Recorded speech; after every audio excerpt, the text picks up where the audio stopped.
جب آپ کو کوئی بیڈ ٹچ کرے گا تو آپ نے کیا کرنا ہے؟ شاؤٹ کرنی ہے زور سے، اور کیا کہنا ہے؟ Help. ہیلپ اور نو. No. ٹھیک ہے، اگر میں آپ کو بیڈ ٹچ کروں تو آپ کیا کریں گے؟ کیا کہیں گے؟ Help. No. نو. آپ نے منع کرنا ہے بچوں.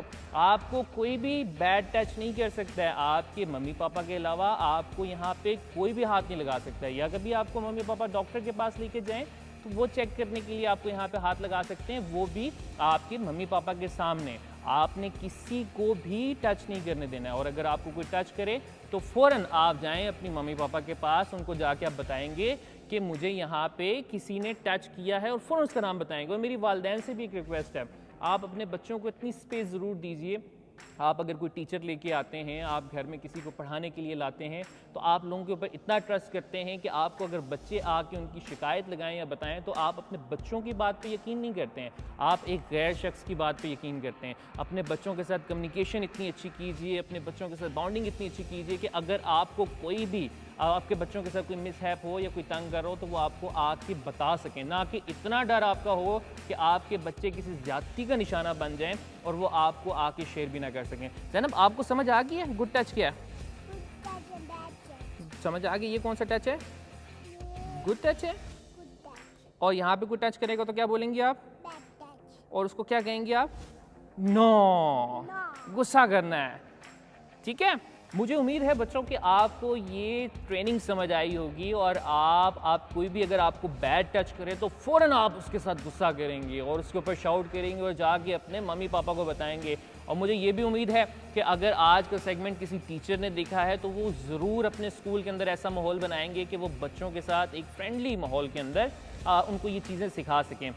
میں آپ کے لیے ایسی ٹریننگز پھر سے لے کے آتا رہوں گا، اور مجھے امید ہے کہ آج کی یہ ٹریننگ آپ کو اچھی لگی ہوگی. اس طرح کے اور سیگمنٹس دیکھنے کے لیے اور ٹریننگز دیکھنے کے لیے جڑے رہیں ہمارے ساتھ. انشاءاللہ پھر ملاقات ہوگی ایک نئی سچویشن اور نئی ٹریننگ کے ساتھ. تب تک اپنا بہت خیال رکھیے گا. اللہ حافظ.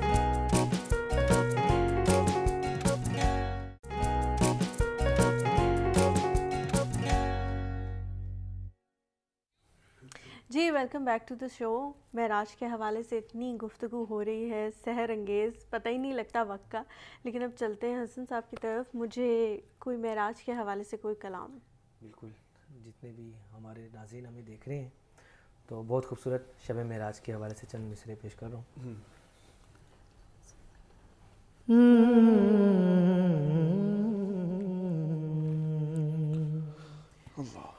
یا محمد یا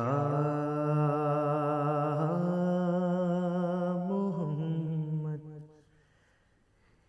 یا محمد. ایسی عزت آپ نے پائی کہ بس یا محمد کی شب اسرا خدا نے وہ پذیرائی کہ بس یا محمد. ایک پل میں مصطفیٰ کو عرش پر بلوا لیا. ایک پل میں مصطفیٰ کو عرش پر بلوا لیا. ایک پل میں مصطفیٰ کو عرش پر بلوا لیا. اپنے بندے کی خدا کو ایسی یاد آئی کہ بس یا محمد. گنتے گنتے تھک گئیں تاروں کی نازک انگلیاں،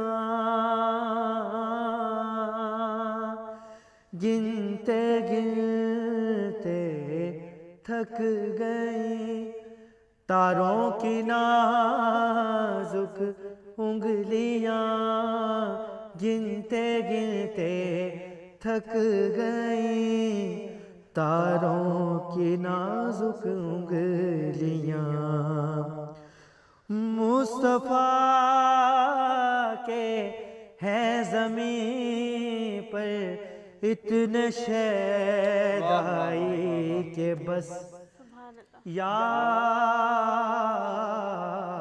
محمد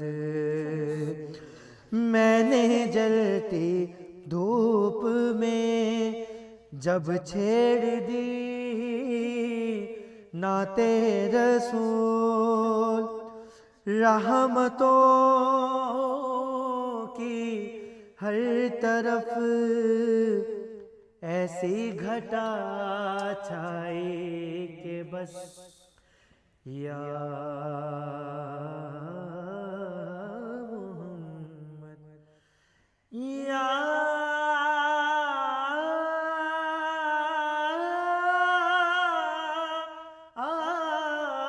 محمد یا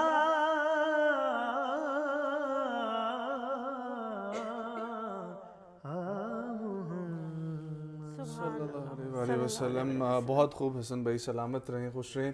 روحی خانم صاحبہ، مجھے یہ بتائیں کہ ہم لوگ فضیلت کے اوپر بات کرتے ہیں کہ فضیلت کیا ہے، معراج کا آخر کار پیغام کیا ہے ہم سب انسانوں کے لیے، اور جب میں یہاں پر وہ بھی ذکر کرنا چاہوں گا کہ جب نبی کریم صلی اللہ علیہ وآلہ وسلم قریب جا کر ہم کلام ہوئے تو اللہ کی طرف سے کہا گیا السلام علیکم، السلام علیکم نہیں، السلام علیکم۔ تو پھر آگے سے نبی کریم صلی اللہ علیہ وسلم نے جواباً جو کہا اس میں امت کو بھی شامل کر لیا، ٹھیک ہے جی بالکل۔ تو وہاں پر بھی امت کے لیے سوچنا، پھر نمازوں کا تحفہ ملنا، واپس آنا۔ کہا جاتا ہے کہ حضرت موسیٰ کو اللہ نے ہی وہاں پر کھڑا کیا اور اللہ نے ہی کہا کہ واپس بھیجیں، میرے نبی تو وہ ہیں جو میں نے کہنا ہے انہوں نے اس پر عمل کر لینا، انہوں نے تسلیم کر لینا ہے۔ تو موسیٰ 50 نمازیں امت کے لیے بھی، تو کرتے کرتے 5 نمازوں تک آئے۔ مطلب اس موقع پر بھی یہ اتنی بڑی ملاقات، وہاں پر بھی امت کا سوچنا، تو امت کے لیے سبق کیا ہے، پیغام کیا ہے؟ جی ہم جب قرآن پاک کا آغاز کرتے ہیں سورہ حمد کے اس میں، تو بسم اللہ الرحمن الرحیم الحمدللہ رب العالمین، یعنی تمام تعریفیں اس خدا کی جو عالمین کا پالنے والا ہے۔ پھر سورہ انبیاء میں ہم دیکھتے ہیں وَمَا أَرْسَلْنَاكَ إِلَّا رَحْمَةٌ لِّلْعَالَمِينَ، یہ وہ نبی ہے جو تمام عالمین پر رحمتیں کرنے والا، یعنی جہاں جہاں خدا کی حمد ہے وہاں وہاں رسالت مآب حضرت محمد مصطفیٰ صلی اللہ علیہ وآلہ وسلم کی رحمت چھائی ہوئی ہے۔ تو یہ پروردگار عالم اپنے حبیب کے ذریعے، جب ہم تھوڑا سا پیچھے جائیں، حضرت نوح علیہ السلام، ان کا نام نوح کیسے پڑا؟ جب طوفان نوح آیا، تمام خلقت ختم ہو گئی، تو اس کے بعد طوفان سمٹا، حضرت نوح علیہ السلام مٹی کے برتن بنایا کرتے تھے، فرشتہ آیا، مٹی کے برتن خریدے، اور خریدنے کے بعد پیمنٹ کر دی، اور کرنے کے بعد سامنے بیٹھ کر توڑنے لگے۔ تو حضرت نوح نے کہا کیا کر رہے ہو؟ کہا میں خرید چکا ہوں، پیمنٹ کر چکا ہوں، میری ہے نا، میں اس کو جو مرضی کروں۔ کہا میں نے بڑی محنت سے بنائے ہیں، اس کو اگر توڑنا ہے ذرا دور جا کر میری نظروں سے اوجھل ہو کر توڑو۔ تو خدا کی آواز آئی، اے نوح، یہ مخلوق جو غرق ہو گئی مجھے نہیں مانتی تھی، لیکن میں نے ان کو پیدا کیا تھا، میں نے ان کو خلق کیا تھا، میں ان سے محبت کرتا تھا۔ یعنی جو خدا کو نہ مانے خدا کو وہ کتنے پیارے، تو جو خدا کو مانے اور جو خدا کو اس کے حبیب کی امت بن کر مانے وہ خدا کو کتنے پیارے ہوں گے۔ تو پھر پروردگار عالم مجھ سے اور آپ سے کتنا پیار کرتا ہے۔ اور یہاں میں اکثر بہت چھوٹی سی بات کہتی ہوں کہ ہم مائیں اپنے بچوں کے بھاری بیگ دیکھتے ہیں نا، آگے بڑھ کر اٹھا لیتے ہیں، بھاری ہے بچے سے اٹھایا نہیں جا رہا۔ وہ خدا تو 70 ماؤں سے بھی زیادہ مجھ سے اور آپ سے پیار کرتا ہے۔ وہ ہمیں کیسے برداشت کرے گا کہ اس بندے کو میں نے بنا اور یہ اللہ نہ کرے جہنم میں جائے؟ نہیں، وہ بہانے سے، وہ اپنے حبیب کے ذریعے، وہ درود کے ذریعے، وہ قرآن کے ذریعے، وہ نماز کے ذریعے وہ بہانے دیتا ہے کہ بس تم یہ کرو میں تمہیں بخش دوں، تم یہ کرو میں تمہیں اور پھر اتنی اچھی بات، ہم کتنا بھی فخر کریں اس امتی ہاں ہونے کا بالکل کہ ہمیں شب معراج، شب برات ایسے مواقع بھی فراہم کیے ہیں کہ ایک رات میں جو ہے اپنا سارا حساب کتاب چکا لو. اور پھر اس دن 27 رجب کو روزے کی بھی اتنی اہمیت ہے کہ 70 سال کے گناہ خدا ایک روزے کے بدلے معاف کر دیتا ہے. اور وہ روزہ ہم رجب میں اپنے قضا روزے کی نیت سے بھی رکھ سکتے ہیں، مستحب روزہ بھی رکھ سکتے ہیں، اس لیے اس کی فضیلت بھی اور بڑھتی چلی جاتی ہے. معراج میں ایک بہت طولانی حدیث ملتی ہے مولا کائنات حضرت علی ابن ابی طالب علیہ الصلوۃ والسلام کی روایت سے. آپ نے فرمایا کہ جب اللہ پاک نے رسول خدا سے محو گفتگو ہوئی، اور یہ تفسیر نمونہ ہے، صفدر حسین نجفی صاحب ہیں ان کے مترجم، انہوں نے اپنے اس میں ذکر کیا اور آپ نے فرمایا کہ جب اللہ تعالیٰ کی روبرو رسول خدا صلی اللہ علیہ وآلہ وسلم ہوئے تو فرمایا کہ اے پروردگار، رسول نے سوال کیا نا، اے پروردگار سب سے افضل عمل کون سا ہے، سب سے خوبصورت اور سب سے تیرے نزدیک بہترین عمل کون سا ہے؟ تو اللہ تعالیٰ نے رسول کے ذریعے مجھے اور آپ کو پیغام دیا، کہا جو مجھ پر توکل کرتا ہے، جو مجھ پر بھروسہ کرتا ہے، جو مجھے اپنا وکیل بنا لیتا ہے، جو اپنا سب کچھ میرے سپرد کر دیتا ہے وہ، اور جتنا میں نے دیا ہے اس پر وہ قناعت کر لیتا ہے، یعنی اس پر وہ راضی ہو جاتا ہے، وہ میرے لیے بہترین بندہ ہے.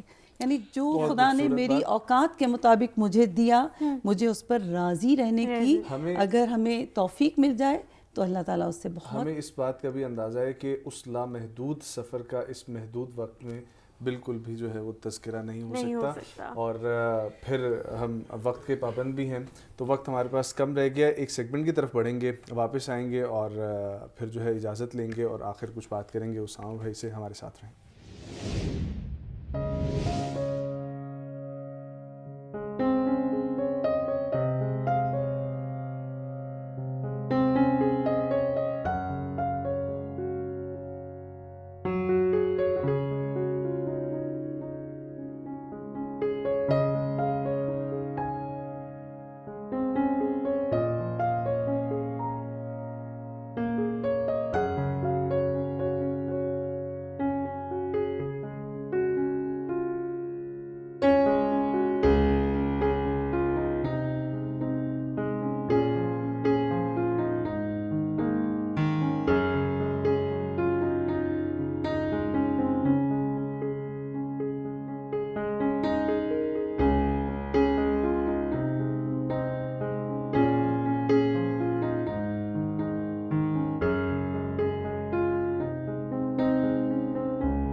جی ایک بار پھر خوش آمدید کہتے ہیں آپ کو. پروگرام کا آخری حصہ چل رہا ہے تو میرے خیال سے میرا اپنا یہ ماننا ہے کہ لوگوں کو ایک کنکلوژن پہ چھوڑ کے جانا چاہیے. تو معراج کا جو مقصد ہے اور معراج کا جو اصل پیغام ہے لوگوں کے لیے وہ ذرا آپ بیان کریں.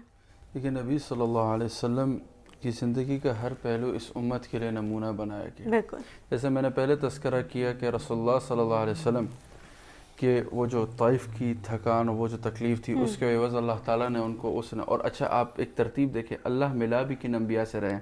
حضرت آدم علیہ السلام جو اوپر سے جنت سے زمین پر اتارے گئے. حضرت یحییٰ علیہ السلام, عیسیٰ علیہ السلام جنہوں نے امت سے تکلیفیں جھیلی ہیں, حضرت یوسف علیہ السلام جو اپنے بھائیوں کا شکار, حضرت ادریس علیہ السلام جن کو اپنے ہی لوگوں نے نہیں قبول کیا, حضرت ہارون علیہ السلام جو اپنے بھائی سے بھائی اتنا عرصہ نہ مل سکے, ٹھیک ہے, ان کو ڈھونڈتے رہ گئے, اور پھر حضرت موسیٰ سخت وقت دیکھا, ٹھیک ہے, حضرت موسیٰ علیہ السلام اور ٹھیک ابراہیم ہے, خلیل حضرت ابراہیم خلیل اللہ نے جو تکلیفیں دیکھی, ٹھیک ہے, اور پھر دعا بھی کی اتبع ملت ابراہیم حنیفہ. تو ان انبیاء سے ملانا, اللہ تعالیٰ اصل میں جو معراج سے میں اتنے عرصے میں اور اس چیز کو جو اپنے سمجھا ہوں, میں نے مفسرین کو پڑھا سب, کہ اللہ بہت چیزوں سے ہمیں نوازے گا. بے شک آپ صلی اللہ علیہ وسلم کو سزائیں بھی دکھا دی. ہم نے معراج کی بہت سی چیزوں کو بیان تو کرتے ہیں, لیکن وہ حصہ بھول جاتے ہیں جب سود خوروں کو دکھایا گیا, جب زانیوں کو دکھایا گیا, جب بے نمازیوں کا حشر دکھایا گیا, سب وہ ایک طرف ہو جاتا ہے. سزا جزا کا عمل, سزا جزا کے عمل کو دکھایا اللہ تعالیٰ نے. پھر اصل یہ ہے کہ ہم نے امت کے طور پہ اپنے اخلاق کو بہتر کرنا. بالکل ٹھیک ہے, اپنے اب لفظ اخلاق ہم استعمال کرتے ہیں تو میری بہن بھی عربی سے واقف ہوں گی. اخلاق جو ہے لفظ ہے, ایسے کپڑے کو کہا جاتا ہے جو گندا بوسیدہ ہو, جس سے کوئی چیز صاف کی جاتی ہو. اخلاق اصل لفظ ہے, ٹھیک ہے. تو میں نے میں نے کہا کہ ہم نے لفظ اخلاق اتنا استعمال کیا کہ ہمارے اخلاق اخلاق بن چکے ہیں, ٹھیک ہے.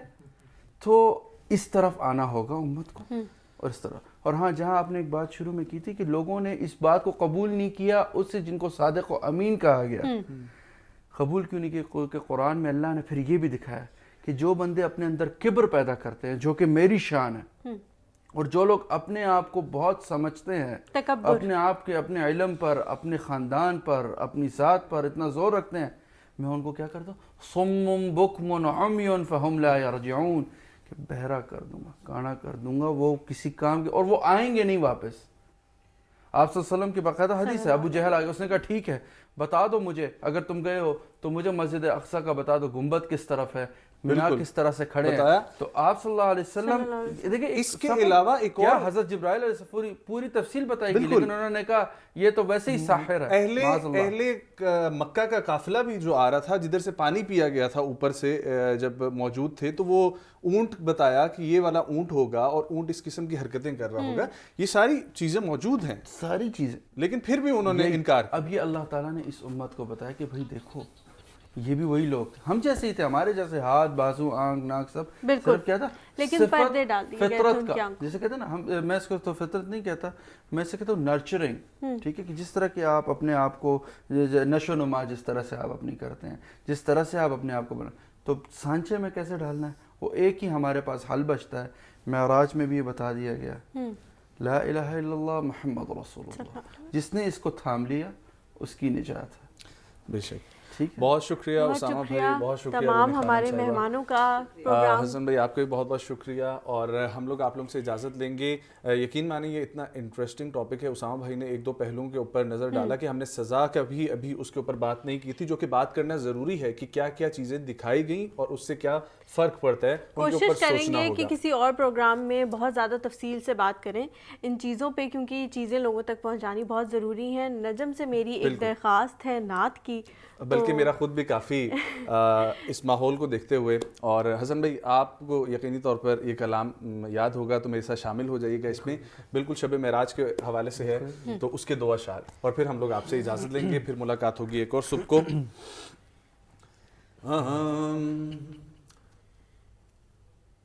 قدسی کھڑے ہیں حیران ہو کر, وہ قدسی کھڑے ہیں حیران ہو کر, کہ سدرا سے آگے بشر جا رہا ہے, بن ٹھن کے اپنے خالق سے ملنے,